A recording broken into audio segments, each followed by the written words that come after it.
शिक्षक जो होते हैं किसान की तरह होते हैं।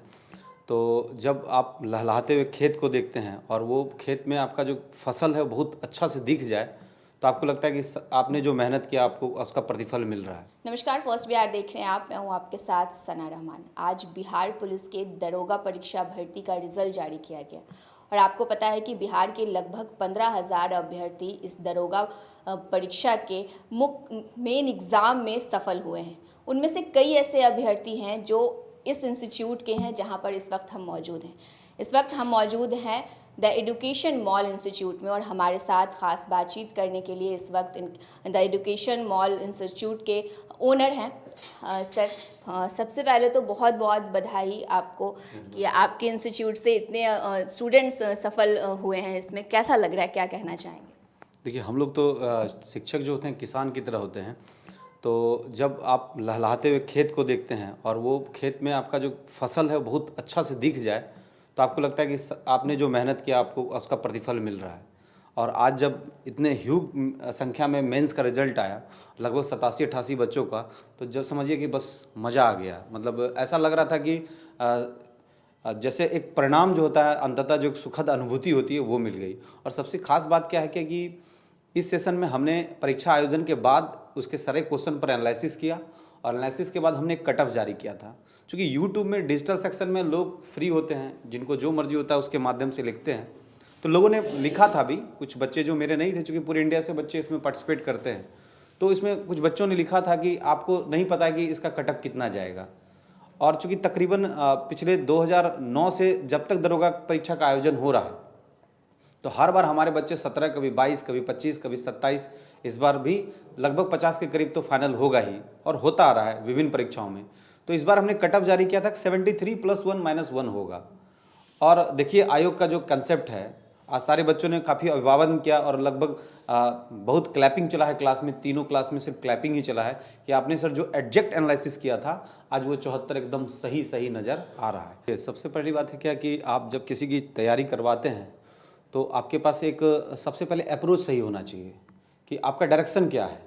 अगर हम अपने एनर्जी का खर्च इधर उधर कर देंगे तो पक्का हमारे पास रिजल्ट नहीं होगा।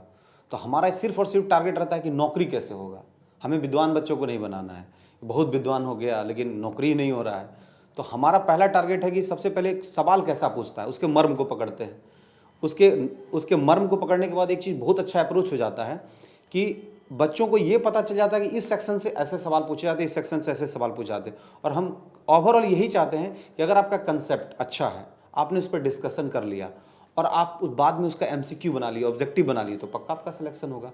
तो एजुकेशन मॉल में क्या है ना कि हमने इसको फ्री छोड़ा कि आप सवाल मेरे से जितना होता है पूछिए, लेकिन वही सवाल पूछिए जो एग्जामिनेशन में पूछता हो। अगर एग्जामिनेशन से भटका हुआ सवाल है तो हमारा हमेशा एक स्लोगन रहता है कि भाभा एटॉमिक रिसर्च सेंटर क्यों जानना चाहता है, रिसर्च क्यों करना चाहता है। जो सवाल चाहिए वो पूछो। अगर आप रिसर्च में फंस जाइएगा तो रिजल्ट रुक जाएगा, आप विद्वान हो जाइएगा, रिजल्ट ही नहीं होगा। तो यहाँ तो उगते हुए सूर्य को प्रणाम करते हैं। अगर आपका रिजल्ट है तो आप तेज हैं, नहीं है नहीं है।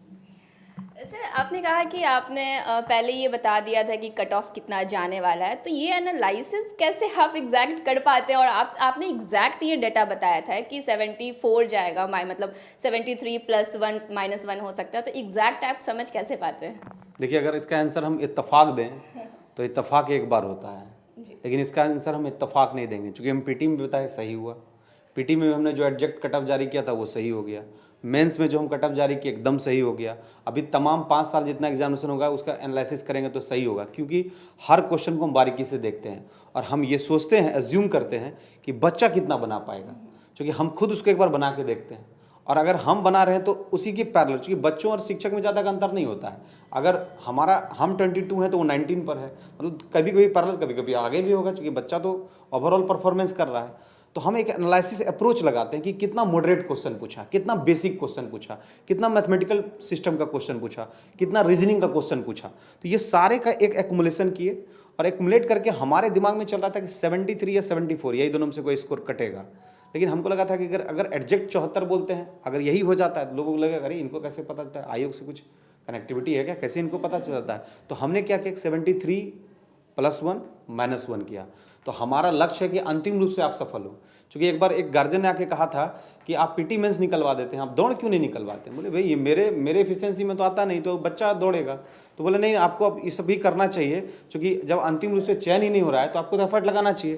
तो इस बार हमने बच्चों से एक वादा भी किया है कि इस बार ग्राउंड पर 5 व्हिसिल लेकर के हम भी पहुँचने वाले हैं, और इस बार हम अपने बच्चों को ग्राउंड पर दौड़ाएंगे और हम खुद खड़े रहेंगे, ताकि बच्चा इस बार full and final merit list में और राजगीर कैंप में जाके डबल स्टार के साथ अपना काम शुरू करे। गुरु समीर जी नमस्कार। ईश्वर की बनाई इस दुनिया में जहाँ कुछ लोगों के पास अपार समृद्धि और धन दौलत है, तो वहीं कुछ के पास सिर्फ दुख और निराशा। लेकिन इन दुखों के समाधान के लिए ईश्वर ने कुछ दिव्य पुरुषों को हमारे बीच भेजा है, जो हर तरह की समस्याओं का 100% समाधान करते हैं, जैसे नौकरी, कारोबार, गृह कलेश, विदेश यात्रा, प्रेम विवाह, बंदिश बाधा, प्रॉपर्टी, रूठे को मनाना और चौकी की शक्तियों के स्पेशलिस्ट गुरु समीर जी। घर बैठे पाएं समाधान।